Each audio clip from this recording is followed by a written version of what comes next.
बाब 4। फिर जब खुदाबंद को मालूम हुआ कि फरीसियों ने सुना है कि यीशु यूहन्ना से ज्यादा शागिर्द करता और बपतिस्मा देता है, गो यीशु आप नहीं बल्कि उसके शागिर्द बपतिस्मा देते थे, तो वह यहूदियों को छोड़कर फिर गलील को चला गया और उसको सामरिया से होकर जाना जरूर था। बस वो सामरिया के एक शहर तक आया जो सुखार कहलाता है। वो उस किला के नजदीक है जो याकूब ने अपने बेटे यूसुफ को दिया था, और याकूब का कुआं वहीं था। चुनांचे यीशु सफर से थका मादा होकर उस कुएं पर यूं ही बैठ गया। ये 6 घंटे के करीब था। सामरिया की एक औरत पानी भरने आई। यीशु ने उससे कहा, मुझे पानी पिला, क्योंकि उसके शागिर्द शहर में खाना मोल लेने को गए थे। उस सामरी औरत ने उससे कहा, तू यहूदी होकर मुझ सामरी से पानी क्यों मांगता है? क्योंकि यहूदी सामरियों से किसी तरह का बर्ताव नहीं रखते। यीशु ने जवाब में उससे कहा, अगर तू खुदा की बख्शीश को जानती और ये भी जानती कि वो कौन है जो तुझसे कहता है मुझे पानी पिला, तो तू उससे मांगती और वो तुझे जिंदगी का पानी देता। औरत ने उससे कहा, ऐ खुदाबंद, तेरे पास पानी भरने को तो कुछ है नहीं और कुआं गहरा है, फिर वो जिंदगी का पानी तेरे पास कहाँ से आया? क्या तू हमारे बाप याकूब से बड़ा है, जिसने हमको ये कुआं दिया और खुद उसने और उसके बेटों ने और उसके मवेशी ने उसमें से पिया?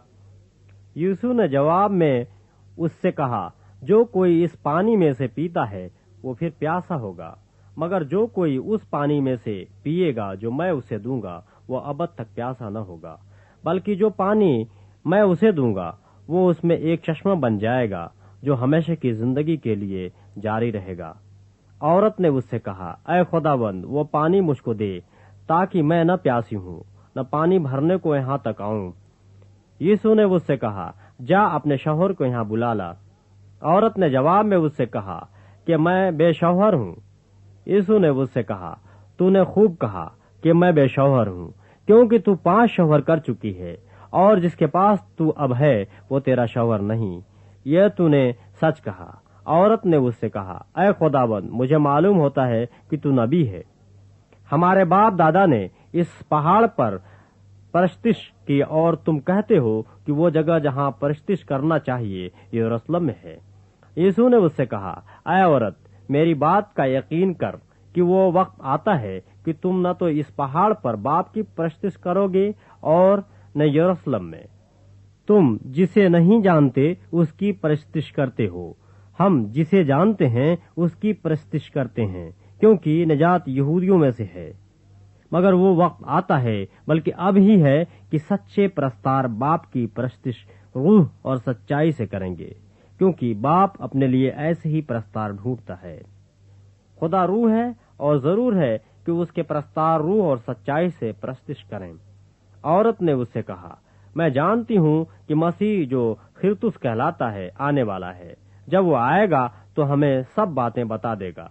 यीशु ने उससे कहा, मैं जो तुझसे बोल रहा हूँ वही हूँ। इतने में उसके शागिर्द आ गए और ताज्जुब करने लगे कि वो औरत से बातें कर रहा है। तो भी किसी ने न कहा कि तू क्या चाहता है या उससे किस लिए बातें करता है। बस औरत अपना घड़ा छोड़कर शहर में चली गई और लोगों से कहने लगी, आओ एक आदमी को देखो जिसने मेरे सब काम मुझे बता दिए। क्या मुमकिन है कि मसीह यही है? वो शहर से निकलकर उसके पास आने लगे। इतने में उसके शागिर्द उससे ये दरख्वास्त करने लगे कि ऐ रब्बी, कुछ खा ले।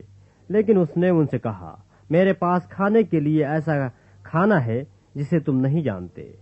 बस शागिर्दों ने आपस में कहा, क्या कोई उसके लिए कुछ खाने को लाया है?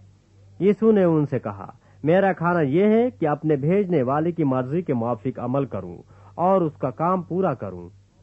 क्या तुम कहते नहीं कि फसल के आने में अभी 4 महीने बाकी हैं? देखो, मैं तुमसे कहता हूँ, अपनी आंखें उठाकर खेतों पर नजर करो कि फसल पक गई है और काटने वाला मजदूरी पाता और हमेशा की जिंदगी के लिए फल जमा करता है, ताकि बोने वाला और काटने वाला दोनों मिलकर खुशी करें। क्योंकि इस पर यह मिसल ठीक आती है कि बोने वाला और है, काटने वाला और। मैंने तुम्हें वो खेत काटने के लिए भेजा, جس پر تم نے محنت نہیں کی. اوروں نے محنت کی اور تم ان کی محنت کے پھل میں شریک ہوئے. اور اس شہر کے بہت سے سامری اس عورت کے کہنے سے جس نے گواہی دی کہ اس نے میرے سب کام مجھے بتا دیے، اس پر ایمان لائے. پس جب وہ سامری اس کے پاس آئے تو اس سے درخواست کرنے لگے کہ ہمارے پاس رہ. چنانچہ وہ 2 روز وہاں رہا اور اس کے کلام کے سبب سے اور بھی بہترے ایمان لائے.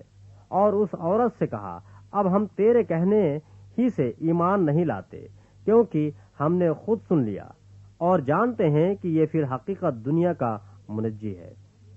پھر ان 2 دنوں کے بعد وہ وہاں سے روانہ ہو کر گلیل کو گیا، کیونکہ یسوع نے خود گواہی دی کہ نبی اپنے وطن میں عزت نہیں پاتا.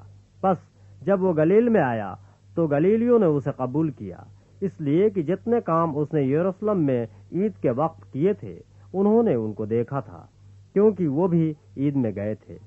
پس وہ پھر کانائے گلیل میں آیا جہاں اس نے پانی کو مے بنایا تھا، اور بادشاہ کا ایک ملازم تھا جس کا بیٹا کفرنہم میں بیمار تھا.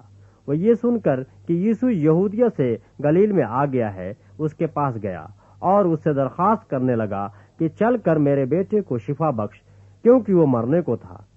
یسوع نے اس سے کہا، جب تک تم نشان اور عجیب کام نہ دیکھو ہرگز ایمان نہ لاؤ گے. بادشاہ کے ملازم نے اس سے کہا، اے خداوند، میرے بچے کے مرنے سے پہلے چل. یسوع نے اس سے کہا، جا، تیرا بیٹا جیتا ہے. اس شخص نے اس بات کا یقین کیا جو یسوع نے اس سے کہی اور چلا گیا.